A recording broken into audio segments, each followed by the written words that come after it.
the switch there in the second half? I don't know. I still don't know. That was about as poorly as you can play. And Northwestern, give them credit. They came out of the gate ready to play, and it just goes to show you what happens when you're not ready out there from the beginning. And in this league, you can get embarrassed, and that's exactly what happened in those first 20, really 25 minutes before finally, we got it going. We got a little momentum. And, as I told the guys after the game, it just goes to show you what we're capable of when we play the right way, when we play with an edge. I give Braxton a lot of credit. I thought Braxton played his best game as a Husker. I thought Connor went in there. He got 3 consecutive defensive rebounds for us. But our inability, really to do anything in that first half, and give Northwestern credit. Their physicality absolutely overwhelmed us. They punked us in the first part of that game. I didn't think Juwan was very good in the first couple minutes, second half. Got him out, talked to him, got his spirit back up, and he was phenomenal those last 15 minutes. But we can't just be a team that plays well when things are going the right way. We got to be more consistent. We got to play 40 minutes. A lot of things we can learn from this, and hopefully be a more consistent basketball team. But we got to bottle up those last 15 minutes and be consistent with that for 40. If we want to continue on and have a chance to play in the postseason. You've done this in your 2 straight road games now. As a coach, do you look at it more as sort of what you were able to do to complete the comeback, or how do we do this now for the full? The option B is much better. These kind of things happen, when we play like we did early in that game. Our edge was nowhere near where it needed to be in a road game against a team that's what they do. They had 23 offensive rebounds against USC in their last game. But, once we got it going a little bit, I thought our closeouts were better. I thought our urgency was better in everything we did. We finally found a way to finish off possessions, and then we got out in transition, and I thought our execution was outstanding in really those last 10 to 12 minutes. And, again, it's what you got to do. You have to keep playing in this league. We've had a couple that went from 20 to almost 40, and, we found a way to close the gap. I told them to get it under 10. With about 10 minutes left, we're going to have a chance. If not, this thing's going to get real ugly. And I give our guys credit. They found a way to respond. Northwestern attempted 17 three-pointers in the first half, just 3 in the second. Was there an adjustment you made at halftime? Well,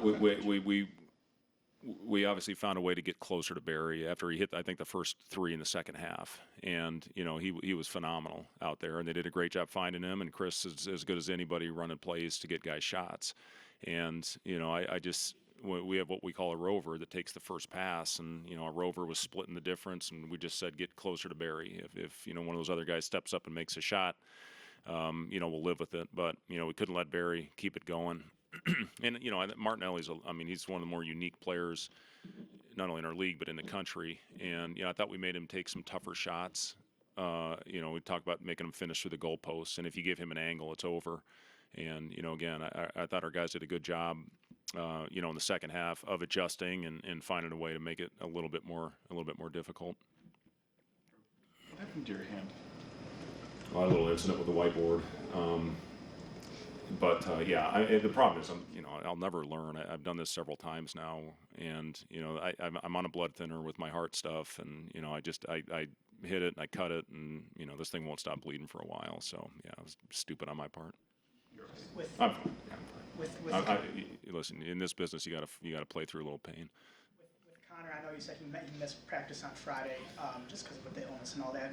Did it feel like he started getting his legs back under him in that second half? Yeah, it was good to see him continue to be aggressive, and I'm proud of Gavin for going out there. We made 6 baskets in the first half, one of them by Gavin, and he's practicing well. So it was good to see him get out there and knock down a shot, and it's what it's all about when you get your name called to go out there and try to make a positive impact.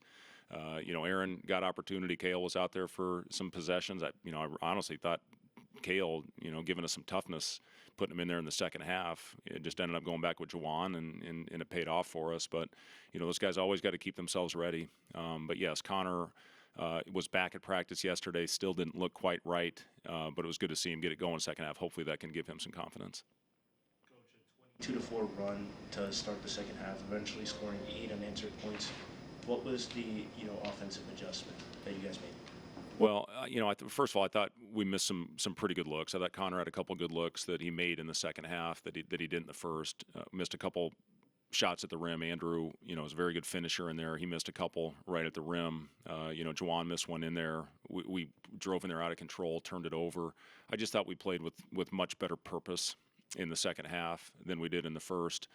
But again, Northwestern's one of the more physical, not only rebounding team, but defensive team overall with the way they get into your body and worry you over screens. They're very good at their switches, and they're very disciplined. So, second half, once we got a little momentum, I thought the pace picked up, and, it just can't be when it's going well. We got to find a way to, learn from what we did in those last, 12, 15 minutes and come out of the gate with better energy on Wednesday. Coach, you mentioned Northwestern's 23 offensive boards against USC. They had 23 against you today. What do you think your team did well to sort of counteract that when they have these prolonged possessions? Yeah, we found a way to play through it better, I think, in the second half. We were deflated in that first half. I saw heads down, almost feeling sorry for ourselves a little bit, just bad body language. And if you do that in this league, they're going to pounce on you. If they smell blood, it's all it takes in this league for a team to go on a big run. Sometimes it's only 5-6 minutes, and then, next thing you know, it goes from 10 to 20. And, our guys just did a better job of going out there, and I think made a more concerted effort of making contact, going up there with two hands, and rebounding as a unit. We had to find a way to keep 5 guys in there, and we were leaking out in the first half. It wasn't very pretty. Thank you. Thanks.